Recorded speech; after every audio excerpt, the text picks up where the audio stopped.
pessoal, boa tarde, tudo bem? Vou dar início à aula 87, eu vou falar dos itens 4, 5 e 6. Item 4, preparativos para a ceia pascual.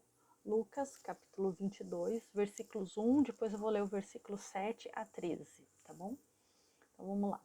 Estava próxima a festa dos pães sem fermento, chamada Páscoa. Chegou o dia dos pães sem fermento, quando devia ser sacrificado o cordeiro da Páscoa.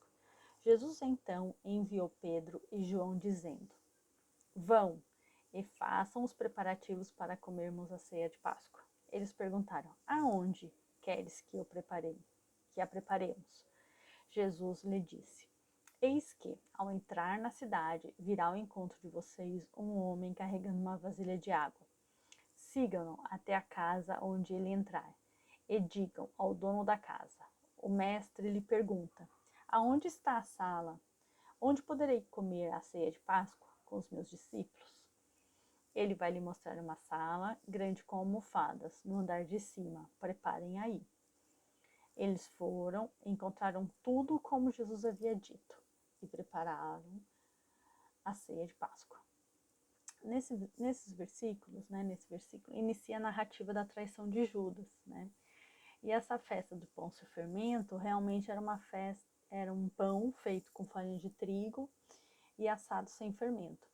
E era uma festa que acontecia junto com a Páscoa. Então, na verdade, eram as duas festas, eram consideradas uma festa só. Então, aproxima-se o momento de se cumprirem os fatos, né, já preditos por Jesus. Nem vou entrar no mérito de como Jesus conseguiu guiar Pedro e João, né, porque já estudamos diversos milagres de Jesus. Eu vejo, na verdade, esses versículos como início das predições, né, já feitas. Enviando Pedro e João, encontra o homem, né, e tudo mais que vai acontecer para frente, tudo que ele já anunciara. Aí seguindo, então, o item 5, que é início da ceia pascual, né, que está no Lucas, capítulo 22, versículo 14. Quando chegou a hora, Jesus sentou-se à mesa com os apóstolos. Então, nessa passagem, Jesus está ali, né, alimentando os seus discípulos com a sua doutrina, né, para que todos não sintam, né, fome de conhecimento. Interessante que essa seria a última ocasião, né, que Jesus senta com seus discípulos. E eu vejo de novo a confirmação da lei do amor e a união desse encontro, né. Ele inclusive sabia que tinha um traidor na mesa, ele permite que essa pessoa sente, né, onde tinha os outros discípulos, que partilhem, né, do mesmo pão e do mesmo cálice, e escute seus ensinamentos. Né. Aqui devemos, eu acho que assumir, né, com esse exemplo deixado, o serviço aos irmãos, né, porque em seu último encontro, Jesus mostra, né, que a gente precisa estar junto, né, nesse mundo organizado, estar junto e sem desigualdade, né, sem julgamento de quem esteja sentado junto conosco, né. Aí eu fiquei me perguntando, né, mas será que devemos, né, devo, né, comemorar a ceia pascual, né, em memória de Jesus? Penso que sim. Com a prece no coração, apoiada em atos de uma vida íntegra, pura, humilde, ativa, né? Sabemos da dificuldade, né, em manter tudo isso ativo no nosso dia a dia. Então, devemos comemorar, né, celebrando sempre com estar à mesa, né, com laços de amor, amizade em torno de uma mesa, para que a gente faça desse encontro, né, uma perfeita comunhão de crenças, pensamentos e palavras. Então eu vejo que sim, temos que comemorar, né? Agora, se a gente fizer isso em espírito, né, em verdade, demonstraremos haver bem compreendido, né, os ensinamentos de Jesus. Uma mesa sem julgamento, né, um encontro, né, de pessoas sem julgamento. Já no item 100, Jesus prediz a traição de Judas. Então é Lucas, né, mantendo o capítulo 22, versículo 21 a 23.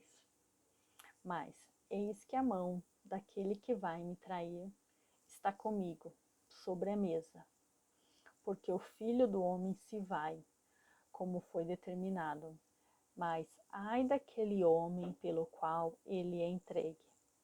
Eles começaram a perguntar entre si, quem deles faria tal coisa, né?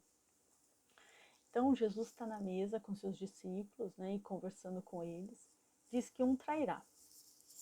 E Jesus, né, olha só, né, gesto ainda, eu nem sei se é um gesto de carinho, acho que Jesus não vejo outra atitude dele, senão dividir, né, o pão com Judas.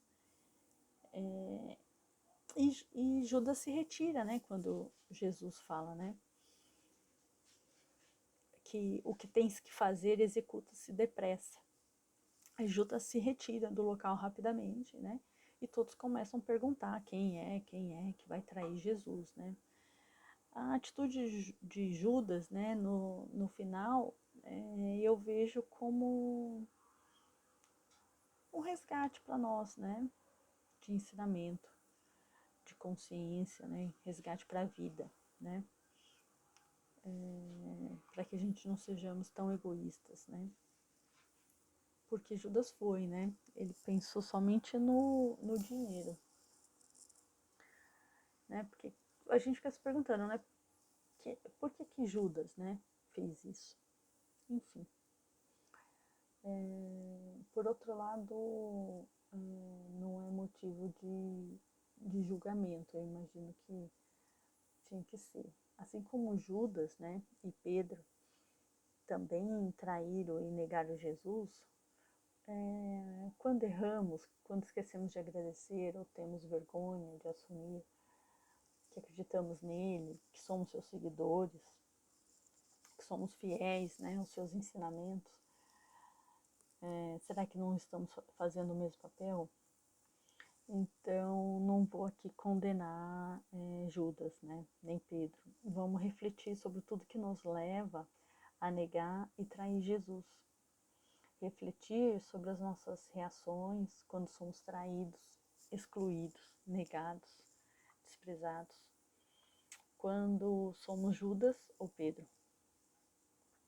Quantas vezes a gente tem essas mesmas atitudes? Nos falta coragem para pedir perdão. É difícil reconhecer que erramos, é difícil perdoar. Ouçamos Jesus, né, seus sinais de alerta. O Pai, né, na sua infinita misericórdia, nos perdoa, nos quer de volta, né? Então vamos abrir nossos corações para acolher e amar o próximo, assim como Jesus nos amou, né, e nos ama. Então, para mim, a grande lição que fica desses item 4, 5 e 6 que eu falei, é a lição do amor. Então, vamos dar continuidade aí aos itens 7, 8 e 9 e 10 com a Ana Paula. Beijo.